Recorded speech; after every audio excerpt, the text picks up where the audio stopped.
Hello and welcome everybody, and thank you guys for joining me again. My name is Wilky, and this is going to be... I didn't want to make this video because there seems to be a lot of people that are upset at these kind of things, but this is essentially my way to cap the marketplace vendors in each town on a weekly basis, fairly quickly. Now, I'll go over some details later on, but essentially what you need is a solar drill, ideally with the max perks, so 40% additional yield. You don't need the treasure hunter perk for that. Absolutely mandatory is canned seafood and oil. If you don't know, this is a food that you can craft, anybody can craft. This is not linked to a memetic specialization, but it's in dishes 4, so everybody can craft this. And ideally you'd have the perk or the Chefosaurus and a kitchen gourmand stuff, but even if you don't have that, it still is fine. It's relatively cheap to make, so it shouldn't prove a problem.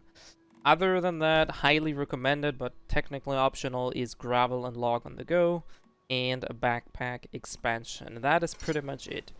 Where you do this or how you do this is pretty much up to you. I personally really love this place. There's typically also some silvers around.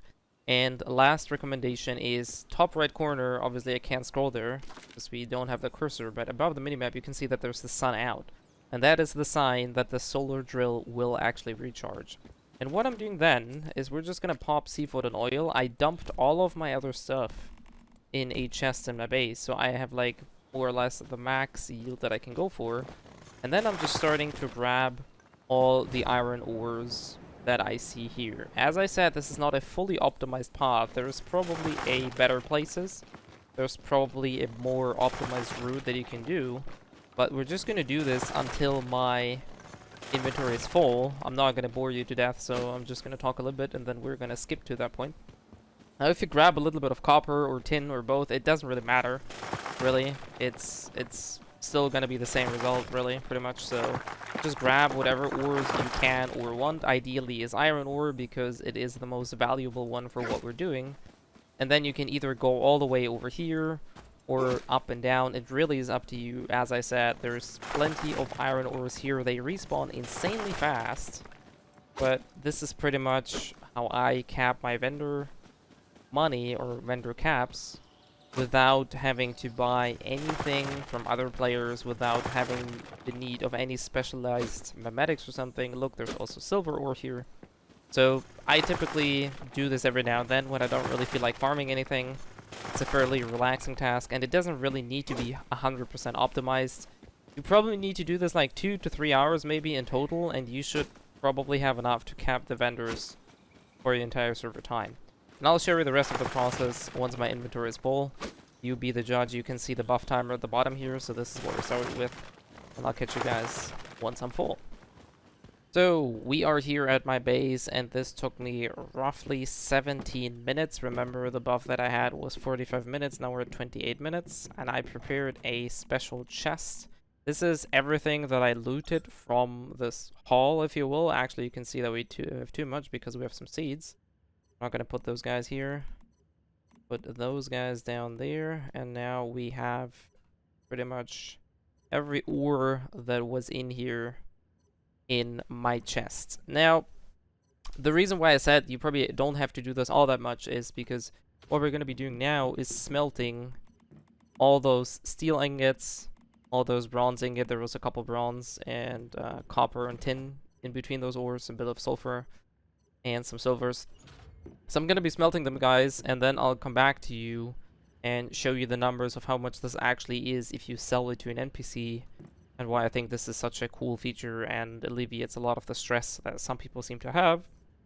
So see you guys in a bit. Go on to a quick snippet here. This is what my current yield looks like in terms of copper, bronze, and steel ingots. Before we actually dive into the math, this is also one of the reasons why the furnace is so good. For max yield in terms of money, you do want to craft glass. If you don't really care about that, you just want to get this done quickly, then you can also make sinister bricks. These take a lot more gravel, and they are only worth double the amount that glass is, so we're just going to hammer this through, and you can see that you can just yeet this. Now, the server is usually having a bit of a hiccup there, so this might be not always going as smoothly, but you can see that we can just dump all of our stuff here and craft some glassy. So if we don't go too hasty, we can stay here, press a bit. This is also one of the ways how people actually got a lot of XP early. You have a bunch of gravel lying around. Not that it matters at this stage in time, I think, honestly, but, you know, just showing you that this is an opportunity. And yeah, this is how quickly you can burn through the amounts of gravel that I farmed. So yeah, there we go. Let's dive into some number crunches, shall we? So here are with my designated chests. I didn't do anything with the sulfur because for the purpose of this video, we're just taking a look at copper ingots or any ingots and glass for that matter. And silver is there as well. So in total, we got 1,466 copper ingots. We have 959 bronze ingots. Now we have to do a little bit of calculation. So this is 4, 8, 12, 13.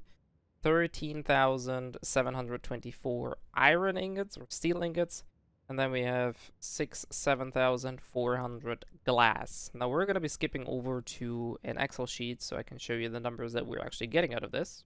So for a quick number crunch, again, as a quick recap as well, I was running around more or less 17 minutes, even if you make it 20 minutes with all the teleportation and buffing food and all that's still an incredibly good yield. I was running the canned seafood, as mentioned before, everybody can craft it, and the 40% drill definitely helps. My furnaces have all the perks, right? If you remember, we're going to the perks. This is also pretty much the one that is doing the magic here, resource consumption 30% and smelting time. So you actually need less than the 4 that's mentioned here, but obviously it's rounded up or rounded down and the internal calculations are a bit weird. So this is why the numbers here are a bit different. But as mentioned, 1,466 copper ingots, and these sell for 4 energy links per piece. That yields a total of 5,864. Same for our bronze ingots. These are selling for 10 a pop, so that's 9,540. And obviously the major part is what we're actually trying to achieve here. 13,724 and times 15, this is the value that they go for at NPC traders. It's 205,860 energy links. And now lastly the glass, it's 7,400. So this gives us roundabout, or pretty much 228,664 energy links. Pretty much, well, not exactly, whoopsie, for free, if you will, because the furnace is there, it doesn't require anything else, and most of you will probably run a solar drill, so this is not really an investment that I would take for. And if you do have to grab the furnace, or I have 2, or actually 3, I have 1 spare just in case, then I think it's always well worth it. And yeah, this is why I said 17 minutes of farming, then obviously probably half an hour of smelting if you actively, quote-unquote, smelt. There's no point in actively smelting because, as I said, you just go here. Obviously, I don't have anything to craft. You just dump it here and leave it be.